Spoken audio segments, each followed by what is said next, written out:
Vandag se inspirasie, Romeine 10 vers 10. Hy sê, want met die hart glo ons tot geregtigheid en met die mond bely ons tot redding. Ek kan nie laat by my mond iets uitkom wat my hart nie glo nie.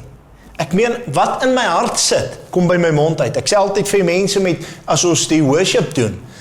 Worship begin nie hier by my mond waar hy klanke maak nie. Dit begin in my hart en dit leef by my mond uit. En vandag wil ek vir jou sê, wanneer jy in jou hart werklik glo dat Jesus is seun van God, gaan dit nie anders kan as om by jou mond oor te loop nie. Dit wat die hart van vol is, sê die spreekwoord, loop die mond van oor. En vandag wil ek vir jou sê, wat kom by jou mond uit? Negativiteit? En dan sê jy, jy's 'n kind van God. Geskinder, dan sê jy, jy's 'n kind van God. Lelike goed?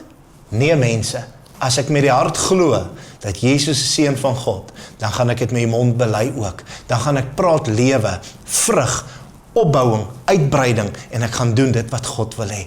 Oordink dit vandag in Jesus naam.